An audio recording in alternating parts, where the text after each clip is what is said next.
Boa tarde.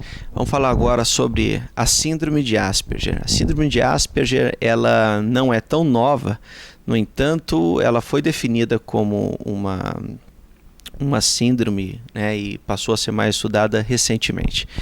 A síndrome de Asperger, ela entra atualmente dentro do espectro das doenças do autismo, né?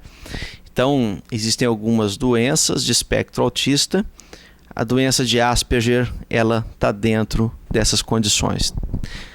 Enfim, o que caracteriza um indivíduo com a síndrome de Asperger?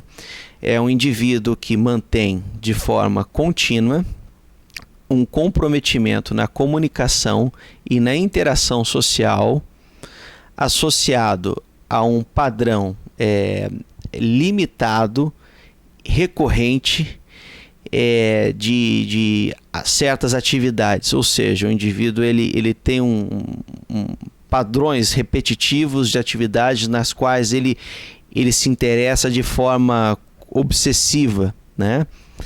E bom, isso são os critérios principalmente. Então é uma dificuldade de interação social e comunicação social, né? A comunicação e interação social e essas atividades repetitivas de comportamento. Bom, na prática, como é que funciona? Normalmente é uma criança, esse diagnóstico você consegue dar assim, mais ou menos até depois dos 3 anos, normalmente é quando você dá o diagnóstico. Ele é mais facilmente diagnosticado em homem do que em mulher. É um indivíduo que ele tem uma dificuldade de ter relações com outras pessoas, interações com outros indivíduos, dificuldade de fazer amizades.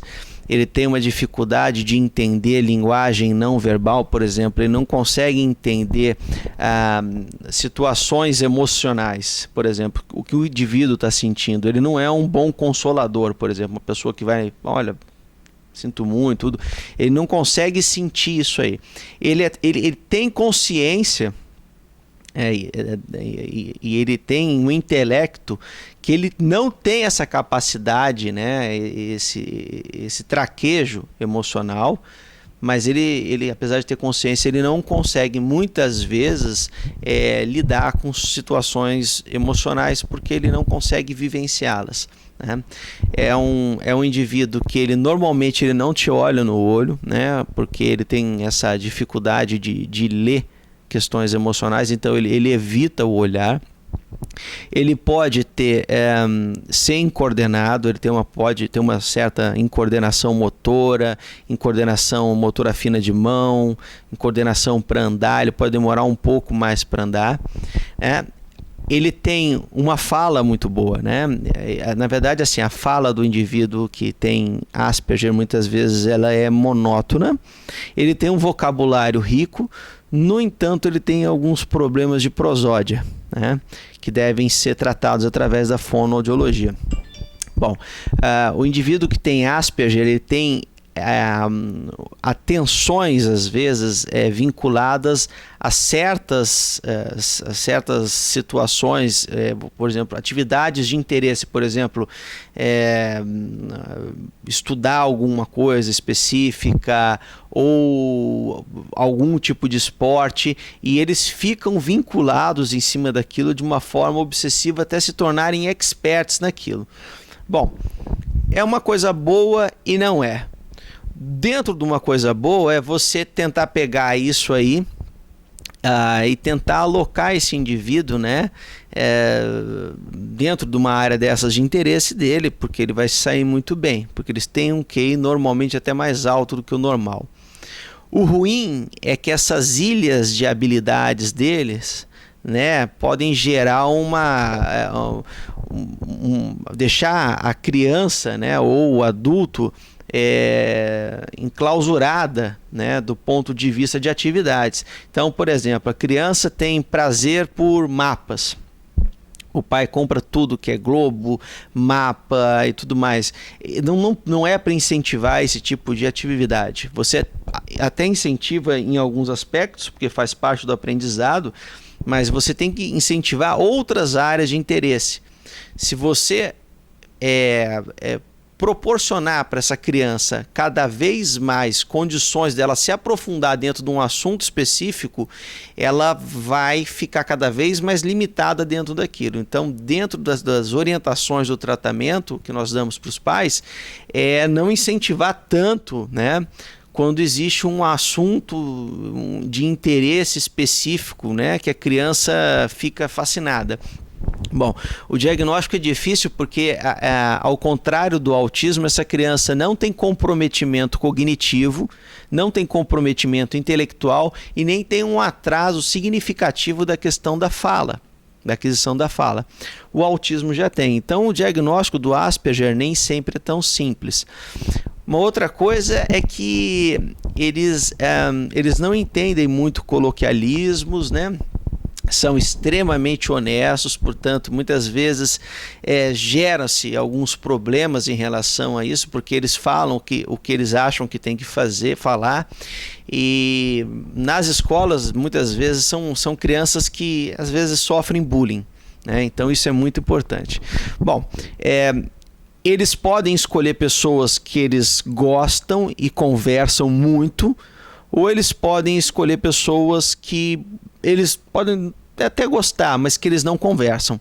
Então, você pode ter algum indivíduo com quem esse indivíduo que tem Asperger fala, mas fala muito. Normalmente é sobre um determinado assunto de interesse dele.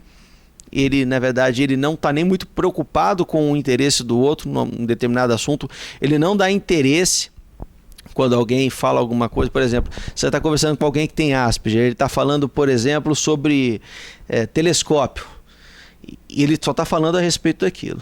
Aí você quer falar, por exemplo, sobre viagem, praia, tudo. Não, ele não entra na tua conversa, ele continua falando de telescópio. E tem outras pessoas as quais ele realmente não vai conversar. Mas isso varia muito, né?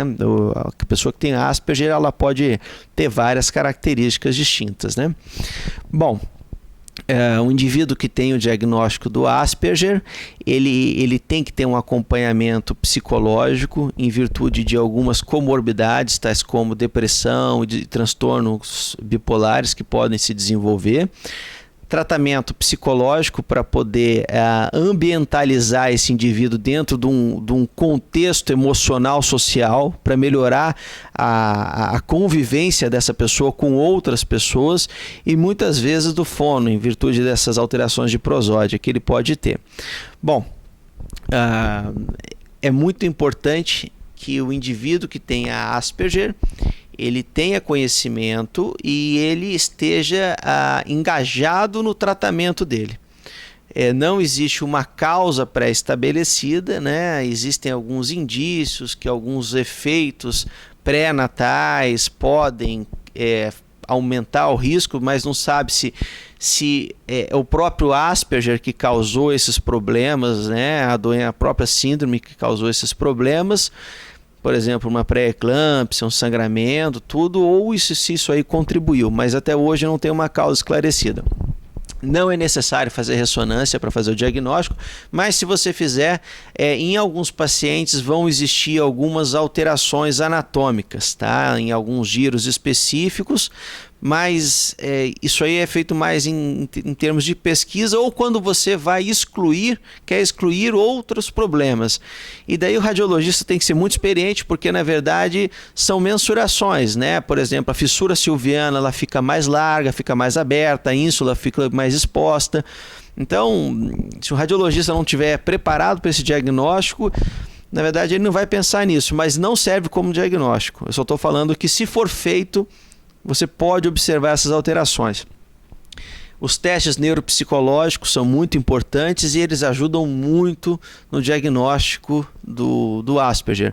Não é a maioria dos testes neuropsicológicos que estão traduzidos, né? Ou seja, que estão... Não é a palavra, não é traduzido, nem habilitado, está me faltando a palavra, mas não são todos os testes neuropsicológicos que estão... são utilizados no Brasil ainda. Na verdade, eles estão ainda em versões americanas. Bom, eu espero que tenha ficado claro o que eu expliquei. Bom, e tenha uma boa tarde. Até logo.